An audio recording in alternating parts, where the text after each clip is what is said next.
River Ganga, bamboo raft, floating shelter house, fishing.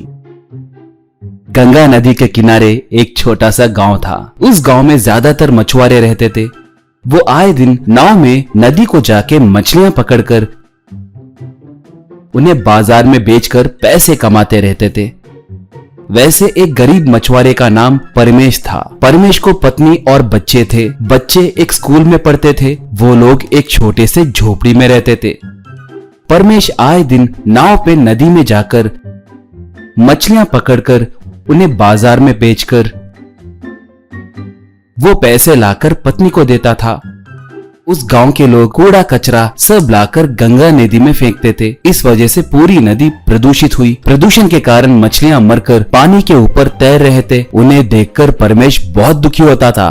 एक बार परमेश गांव में जाकर पंचायत रखकर उस समस्या के बारे में सरपंच से बताया। श्रीमान, लोग ऐसे कचरे को लाकर नदी में फेंक रहे हैं तो आप चुप कैसे हैं? ये गलत बात है कहकर आप कह सकते हैं ना। इस गांव में ड्रेनेज सिस्टम बनाने के लिए सरकार से आए पैसों का आपने क्या किया? अगर आप ड्रेनेज बनाए होते तो लोग गंगा नदी में कचरा क्यों डालते थे? इस वजह से हमें नदी में बहुत दूर जाकर मछलियां पकड़ना पड़ रहा है, कहा सरपंच। तब क्या रे, ऊंची आवाज में बात कर रहे हो? कचरा पानी में नहीं फेंकेंगे तो तुम्हारे सर पे फेंकेंगे क्या? ड्रेनेज कब बनाना है ये तुम्हें बताने की जरूरत नहीं है। चुपचाप यहाँ से निकल जाओ। बस परमेश विवश होकर वहाँ से चला गया। एक बार एक स्वामी जी नदी के पास आकर परमेश से, वत्स, मुझे दूसरे किनारे जाना है, मुझे वहाँ छोड़ आओगे क्या? कहा। परमेश ठीक है कहकर उन्हें बिठाकर निकला। जाते वक्त स्वामी जी ने कचरा को देखा।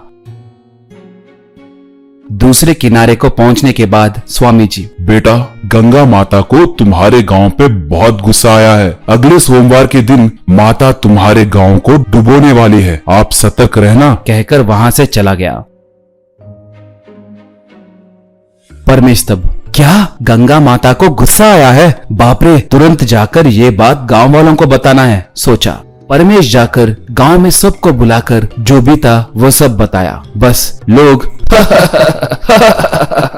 कहकर हंसने लगे। सरपंच तब, भाई तुम पागल हो गए हो क्या?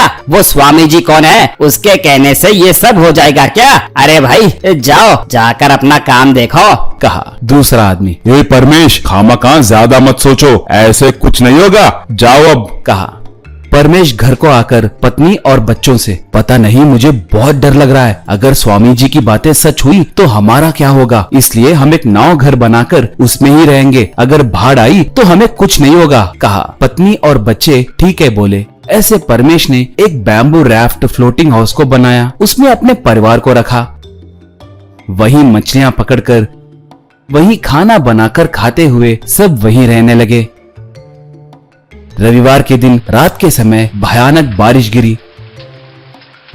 उस बारिश से गंगा नदी के ऊपर एक डैम का गेट खुलकर पानी तेजी से बहने लगा। बस इससे गंगा नदी में पानी का स्तर बढ़कर बाढ़ का पानी गांव के अंदर आया। पूरा गांव डूब गया।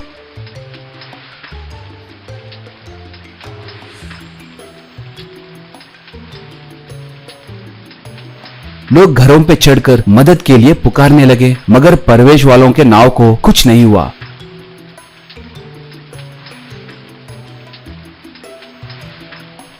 वो अपने नाव से घरों पे चढ़े लोगों को बचाने लगा। उन लोगों में सरपंच भी था। परमेश की पत्नी सबको खाना बनाकर खिलाई। खाना खाकर सब अपना भूख मिटाए।